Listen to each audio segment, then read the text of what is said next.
Is this thing on? And welcome back to Big Mouth, and fancy seeing you here in June. A very welcome, my friends, and especially my enemies. Come in, sit down, no touching. I don't do the touching. And welcome to Thursday's edition of the DC Movie and TV Daily. In honestly speaking, I do more movie talk than TV talk, but the TV bit is in just in case I need to talk about DC TV. Have you got it?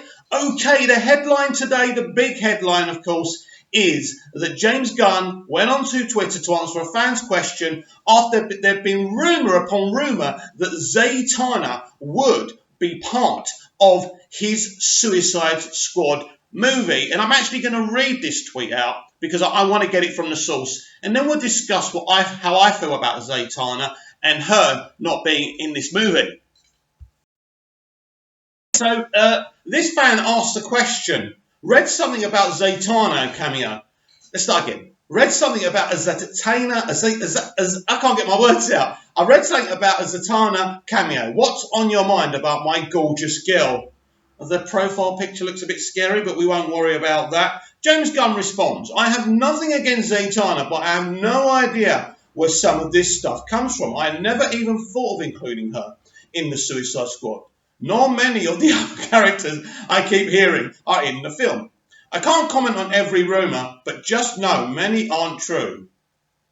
Rumours, yaw, whatever that means. But basically, I have to respect that he's come out and been extremely honest about this situation. I really do. Because a lot of directors would have just said, well, it's all great buzz for the film, isn't it? But he's going to be honest. I mean, of course, some people are disappointed, but then this is a Suicide Squad movie. Has Zatanna ever been part of the Suicide Squad? She's certainly been part of the Justice League before in the comics and the Justice League animated series. So maybe we'll see her in a Justice League film one day, a proper Justice League film, right? But yeah, very honest from James Gunn. Now, this is how I feel about Zatanna. We talk about seeing more female comic book characters headlining films. This character, Zatanna, she should have her own movie, basically. She's got a great backstory.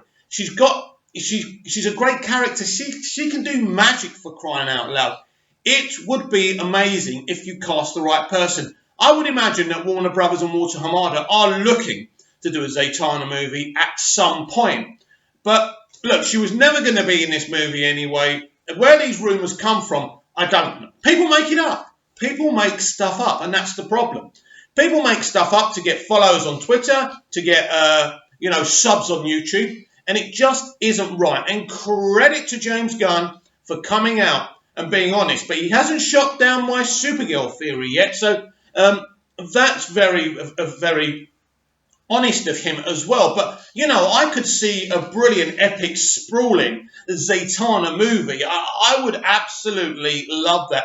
And as I say, I'm sure he's going to be shooting down a lot more of these character rumours, but we shall see. There's going to be a lot of characters that are going to die in this film. So that's probably why you won't get Zatanna in this film, because he's probably going to have like D and Z list DC characters that he can kill off, and that nobody will actually care if he kills them off, because this is a sprawling mission. People were going to have to die. I can't wait to start seeing pictures, on-set pictures, the trailer eventually. I mean, we won't see a trailer in this year, surely, but he's literally going to be starting shooting this very soon. So he wants to start in the next couple of weeks, which I hear is the case. Well, you got October, November, December. You could have a little tiny teaser trailer. Who knows, by Christmas. Now, we have been told by Patty Jenkins that the push for Wonder Woman 1984 will start in December. Could we be given the present of an actual Wonder Woman 1984 trailer? Now, we have been waiting for any tidbit from this movie. Of course, this film was delayed. It should have come out this year, and even Patty herself says she regrets the delay. She thought she needed more time, but she didn't. Is that the truth, or was Grace Randolph correct? I've seen a test screening, as you know, so I'm not saying anything else. But very interesting film, I will say that. I'm excited about it. and I can't wait for all of your reactions. And another film I've seen a test screening for is Joker movie. Now, it's been at the Toronto Film Festival this week, TIFF for short. I don't think the Joker movie ever had a chance of winning this film festival, and I believe it's because it's in Canada. They're very woke there. They will not like the idea of this leading male character having this story where the audience feels sorry for what he's doing because he's mentally ill. They will not like that. Many, many woke critics have come out criticising this, saying it's going to incite violence. Now, I may have said this before, but let's go back to Avengers Infinity War. Just imagine, right, if after we saw what Thanos did, the audience started saying, "Oh, Thanos has got a point." Wait a minute. People were saying that, including my very sister, who normally doesn't go to watch superhero movies. She said, Thanos has a point. If you kill half the population, then there's no population overcrowding. People can eat. Good idea. I don't agree with that. I think there's always a better way, if you think of one, than murdering half the people on the planet. And why shouldn't he? Why shouldn't he top himself first? How dare he go around killing other people? But the point is, right, when the film finished, how do we know that after people saw it, people didn't think, killing off half the people in this world, maybe I'll try it. It didn't happen, did it? So why would this film incite someone to do what the Joker does in this movie? But of course, if something does happen, right, and someone happens to be looking like the Joker, SJWs will jump on it. I hope for the film's sake that this doesn't happen. But at the end of the day, there's been copycats before. There's been Rambo copycats when the original First Blood came out.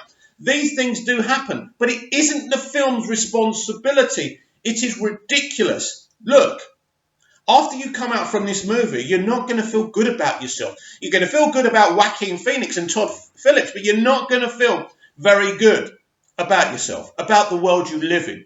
It twists you up. It makes you think. It makes you wonder what's true and what's not. And it makes you remember that mentally ill people, we don't look after them properly. We don't care. As long as we're all right. And I've suffered with mental health issues. I know. I remember before I was working in the entertainment industry, over 6 years ago in the UK, I remember that I used to quit a lot of jobs. I was living in a bedsit. I had no money to eat or pay my rent. And friends and family washed their hands off of me because they believed, because I quit those jobs, I deserved to be in the situation I was. Even though they had the full knowledge that I was mentally ill, that I needed help, I needed to talk to someone, and not one of them got me the help I needed, I deserved it because I quit all those jobs because I was lazy. See what happens? It's not people's fault. It's not. It's just how people think. People dismiss mental illness because they think you're throwing a leg, that you're pretending. This is the problem. And, you know, I'm changing the subject from the DC extended movie universe and the DC world of movies just for a minute and just say that on National Suicide Prevention Day a couple of days ago, celebrities and blue ticks were telling us all to reach out. But how about this society reaching out to us? We can give a hand, but we need your hand too. And that is the point, my friends. And so basically, these are very crazy people trying to incite negativity towards the Joker movie. Let me be clear. If Joker movie doesn't win every single film festival, then the SJWs and the haters are going to go, Joker movie loses. Let me be absolutely clear here. Joker movie won the Golden Lion at the Venice Film Festival. The only film festival that actually matters, right? It's the superior one. So it doesn't even freaking matter. But if it does win, I'll be going like this. But if it doesn't, I couldn't give a damn. Right. Behind me, right, there is the trailer of Superman the movie. This is the extended, cleaned up version. This was the first film I ever saw. This is the film that wanted the 10-year-old me to be a superhero. This is the version, and this is the 10-year-old me who was embraced by Superman. Now, this is a very interesting film because as a 10-year-old boy watching the opening sequence on Krypton, I was a little bored. And I said, Dad, what's going on here? You know, who's this old guy wearing a white Superman suit? He says, listen, you've got to watch it. Be patient. So I was. And then we went on to Krypton. Then he embraces his Superman identity in Metropolis. This film is amazing for its time. It is amazing. There was no computer-generated graphics or images back then. There wasn't. There was a few special effects houses, which Dick Don has already talked about. They did what they could, and they created new technology. It was amazing. Wasn't it amazing that this and Star Wars were released back-to-back, year upon year? And those are the two groundbreaking films in special effects. This was in the late 70s, where people really needed to be inspired. And Star Wars: A New Hope and this film really did inspire the world. This really is the Superman from the comics. He's inspirational. He's wearing a bright suit. Now, as you know, I'm a big fan of Man of Steel. Now, I don't believe that Snyder's and Goya's and Terrio's vision and Nolan's vision for Superman is a bad vision just because I like Superman the movie, and vice versa. I don't think that Superman the movie is all of a sudden a bad movie and a bad take just because I now love the Man of Steel universe. No. There's room for both of them, right? Different universes. You know, DC's full of got a multiverse with different universes, but this film is special. This film was the first film about a superhero. And isn't that ironic, right?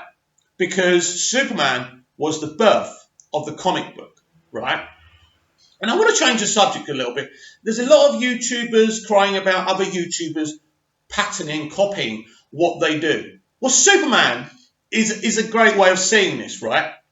So everybody copied Superman, right? Once Superman came out, everyone was doing superheroes. And then eventually in the 60s, the biggest Superman fan of all, Stan Lee, really did copy Superman and pattern the idea. But the difference was that they were human beings, most of them, and he wanted to give them real-life problems. But without Superman, Stan Lee wouldn't have, created Marvel Comics or any of those characters. It was his fandom and inspiration for Superman. And that's the thing here. Great things inspire people. So if you're a great YouTube channel that's been successful, why are you so upset that people are copying and patterning what you're doing? They can't become as successful as you. And if you feel it's a problem and they're competing with you, change what you do a little bit. Use your imagination, right?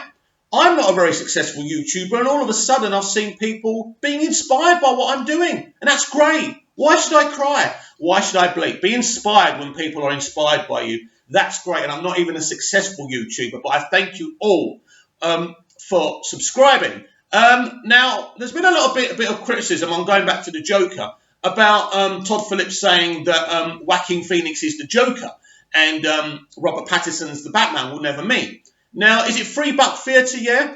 A guy actually defended when he was getting bullied on this platform, and I don't take back that defending. He's doing a job, and people shouldn't be doing videos and bullying other people. It's not fair.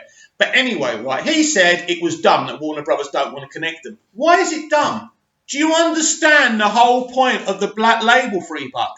The whole point of the Black Label is to create a separate DC universe. We know that Todd Phillips has an idea for 3 or 4 different Black Label movies. Now, what's interesting to me, because I've been telling you they're building a universe here, but are they? Are they just doing separate stories in separate universes? Now, they're all going to be cautionary tales. They're all going to tell a story about a character. So maybe he's not building one universe. Maybe Todd Phillips wants to create different, like a Black Mirror. The Black Mirror stories are not all set in the same universe, right? They're just different stories. I think this is what Todd Phillips is attempting to do. He already knows what directors he wants coming in. He doesn't even want to do all of them, but I assume he would write the movies. So look, it's very, very interesting. Joker's going to succeed. Listen, whatever happens with awards season, whether Joaquin in the movie does well at the Oscars or other awards, it doesn't really matter. This film is going to bank big, and the profitability is even bigger because we know New Line Cinema make everything on budget. Even the kind of the big buck ones, like the Flash movie they're going to do, they will throw all the bells and whistles at it, but they will find a way of making a movie cheaper than Disney and the other studios. They know how to do it. And this is why Kevin Sujihara put Walter Hamada and New Line Cinema in charge of DC. Look at the positive consequences we're getting now with Joker movie. Birds of Prey, another R-rated movie. Wonder Woman 1984. Look, it's a very, very exciting time. And we've just been talking about the Suicide Squad as well. So what do you think? Are you disappointed that Zatanna isn't in the Suicide Squad? Or do you agree with me that Zatanna deserves her very own film? Get down in the comments. Let me know what you think. And I like and love them when and if I have the time. I'll definitely try. You know I like to respond to you guys, even if I can't reply in words. But definitely get subscribing. Definitely hit the notification key. And if any DC movie or TV news breaks, right? If anything breaks, I'll be back to do a video immediately. So keep it here on Big Mouth, where we do talk about theories, but I do warn you they might be a load of crap. But I don't come in and tell you something that's not true. So you can always rely on me to be reliable, but also talk about different things here on this channel. I love movies and TV, so sometimes it won't be about DC. I did a James Bond one. Go and see it. And I had an exclusive video about how and why Danny Boyle left the Bond 25 movie, and it's very interesting. But the DC Movie and TV Daily will be back tomorrow. See you then.